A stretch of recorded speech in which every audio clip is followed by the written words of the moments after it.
દિવસના પિંડથી અનુક્રમ પ્રમાણે જાંગો અને પંખ ઉત્પન્ન થાય છે અને દસમા દિવસના પિંડથી તેને સુધા અને તૃષા ઉત્પન્ન થાય છે.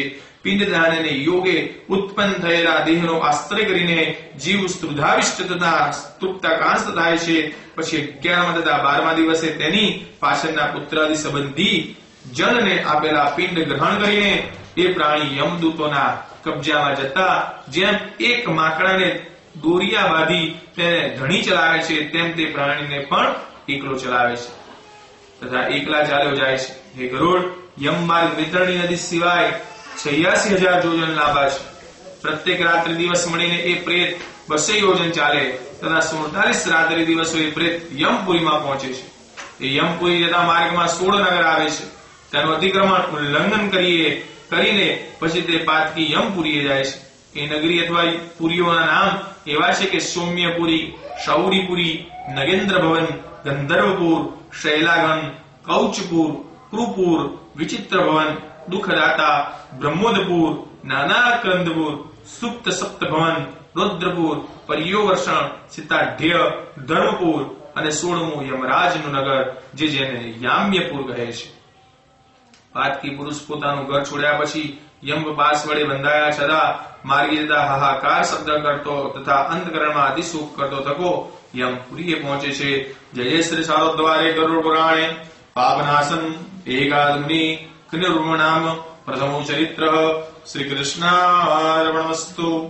બીજા અધ્યાયની શરૂઆતમાં ગરુડજી કહે છે કે હે કેશવ, જે માર્ગે પાતકી જન યમલોકે જાય છે તે યમલોકનો માર્ગ કેટલો દુઃખકારક છે તે મને કહો.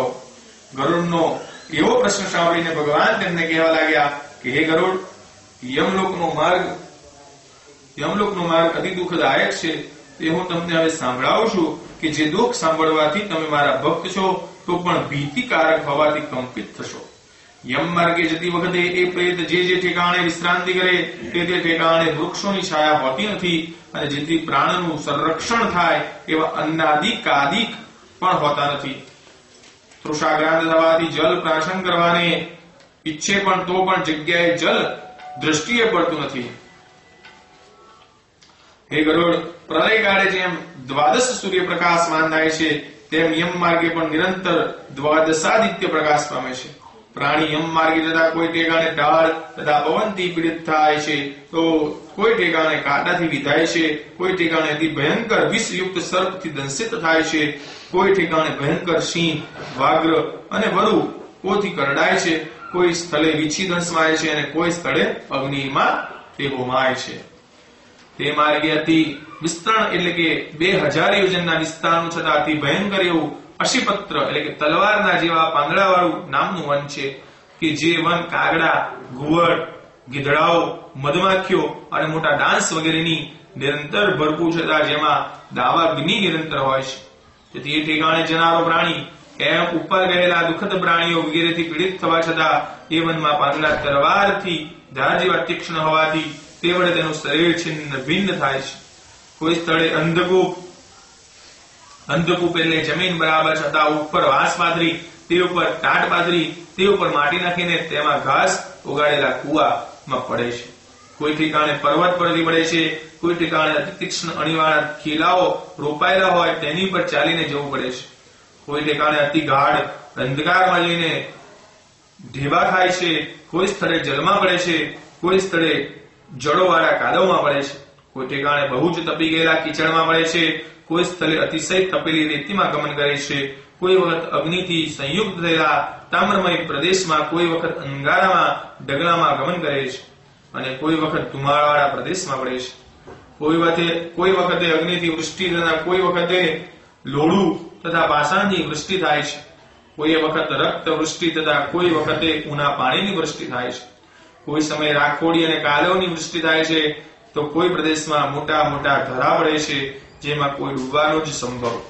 કોઈ પ્રદેશમાં શિખરોની છેવાડી ટોચ પર બેસવું પડે છે, કોઈ ઠેકાણે એ પ્રેતને મોટા મોટા પર્વતોની અતિ અંધકારવાળી તથા અતિ ઠંડી ગુફાઓમાં પ્રવેશિત થવું પડે છે. એ ગુફાઓમાં કોઈ ઠેકાણે ગાઢ અંધકાર, કોઈ ઠેકાણે બેસી ન શકાય એવી ખડબચડી શિલાઓ, કોઈ ઠેકાણે રુધિર તથા પાછથી મરેલા ધરા અને કોઈ ઠેકાણે વિષ્ટાથી ભરેલા મોટા કુંડ પણ હોય છે. એ પ્રાણીને યમલોક જવાના માર્ગમાં અતિ ભયંકર ઉગ્ર વૈતરણી નામની નદી છે કે જેનું વર્ણન સાંભળતા જ ભય ઉત્પન્ન થાય છે. તો પછી તેને પ્રત્યક્ષ જોઈએ તો કહેવાનું જ શું? એ નદી 100 યોજનના વિસ્તારવાળી છતાં રક્ત પાંચથી વહેનારી છે.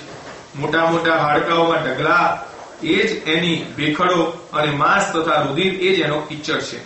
જેમાં વાડરૂપી સેવાળ, જેમાં મોટા મોટા મગર તથા જેના તટ ઉપર અસંખ્ય પક્ષીઓ નિવાસ કરે છે વગેરે કારણોથી એ નદીમાં પાતકી પુરુષોથી તરી શકવાનું અતિ કઠિન જાણવું. કોઈ પાતકી આવ્યો છે એવું જોતા જ એ નદી જ્વાલા અને ધુમાડાથી ભરપૂર થવા છતાં તેની માયેનું જલ કઢાઈમાંના ઘીની પેઠે કકડવા લાગે છે. સોયની અણી પ્રમાણેના તીક્ષ્ણ કીડાઓથી એ નદી ભરપૂર જાણવી, વળી વજ્ર જેવી કઠિન ચાંચવા વાળી ગરધેણો અને કાગડાઓથી પણ એ નદી ભરપૂર જાણવી. એ નદીમાં સલવેડિયો તથા મગર, જલો, મત્સ્ય, કાચબા અને તે સિવાય બીજા પણ માંસ ભેદક જલ જંતુઓ પુષ્કળ છે. એવી નદીમાં પ્રાણી અતિ પાતકને લીધે પડીને હે પિતા, હે માતા, હે બંધુ, હે પુત્ર વગેરે શબ્દો પુકારીને તે વારંવાર આક્રંદ એટલે કે રુદન કરે છે. એ નદીમાં શુદ્ધાત્મા તૃષા લાગે તો ત્યાં રક્તપાન કરે છે. એ નદી ફેણ વાળા રુધિરની ભરપૂર વહેનારી છે કે મોટી ભયંકર ગર્જના કરનારી છતાં જોવામાં અતિ ભયંકર છે, જેને જોતા જ બાદકીજનો મૂર્છિત થાય છે. એ નદીમાં કાળા સર્પ તથા વીછી છે કે જેમાં પ્રાણી પડે તો પછી તેનું રક્ષણ કરનાર કોઈ જ નહીં. એ નદીમાં ભમરા પુષ્કળ છે. તેની માહેમાં પાતકીજન એ નદીમાં તળિયે જાય છે અને તત્કાલ ઉપર પણ આવે છે. ભગવાન કહે છે કે હે ગરુડ, એ નદી પાતકી પુરુષોને માહે પડવા સારું જ નિર્માણ કરી છે કે જેનો અંત દિવસ દિસતો નથી તથા તે તરવામાં બહુ જ દુઃખ દેનારી છે. એ પ્રકારે યમલોક જતા માર્ગમાં અતિ ક્લેશ તથા દુઃખોથી પ્રાપ્ત થાય છે. તેથી જે પાતકી પ્રાણીઓ એ માર્ગ થઈ જાય છે તે અતિ ગાઢ સ્વરથી આક્રોશ પશ્ચાતાપ કરવા છતાં રુદન કરે છે. કેટલાક પાતકી પુરુષોને દોરડાથી બાંધીને ખેંચે છે, કેટલાકને અંકુશ વડે ખેંચે છે તથા કેટલાકને બરડામાં સુઈયા ઘોચે છે. કેટલાકના નાક તથા કાનમાં દોરડાઓ પરોવીને ખેંચે છે તથા કેટલાકને કાળા રંગના દોરડા વડે ખેંચે છે તથા કેટલાક કાગડાઓ વડે ખેંચાય છે. કેટલાક પાતકી લોઢાની સાંકળોને દંડો વડે ગરદન, હાથ અને પગે બંધાઈને માથે લોઢાનો ભાર લઈને ચાલે છે. વળી મહાભયંકર યમદૂતના હાથથી મદગરોના માર ખાઈને પોતિકા મોઢામાંથી રક્ત ઓકીને પછી તે જ પાછું ભક્ષણ કરે છે. પછી પાતકી જન પોતપોતિકા દુષ્કર્મોનું સ્મરણ કરીને શોક કરે છે અને વારંવાર ઉદાસી પામે છે. એ રીતે અતિ દુઃખી થઈને તે પ્રાણી યમલોકે જાય છે. રસ્તે હે પુત્ર, હે પૌત્ર એમ કહીને બોલાવે છે તથા હાહા કરીને નિત્ય રુદન કરતો થકો પશ્ચાતાપ પામે છે અને પોતે મોઢેથી કહે છે કે મનુષ્યનો જન્મ મોટા પુણ્યને યોગ્ય કરીને સંપાદન થાય છે તે મને પ્રાપ્ત થયો, તેમ છતાં પણ મેં ધર્મ સંપાદન કર્યો નહીં. મેં મારો જન્મ વ્યર્થ ગુમાવ્યો. મેં બ્રાહ્મણને કાંઈ પણ દાનો આપ્યા નહીં, અગ્નિમાં હવન કર્યા નહીં, તપ કર્યું નહીં, દેવોના પૂજન કર્યા નહીં, વિધિપૂર્વક તીર્થયાત્રા કરી નહીં, તો મેં જે નષ્ટ કૃત્યો કરી તે મારે આ વખતે ભોગવવી જ જોઈએ. હે જીવ, તે બ્રાહ્મણોનું પૂજન પણ કર્યું નથી, ગંગા ગોદાવરી નદીઓનું સેવન કર્યું નથી તથા સત્પુરુષોનું સેવન કર્યું નથી.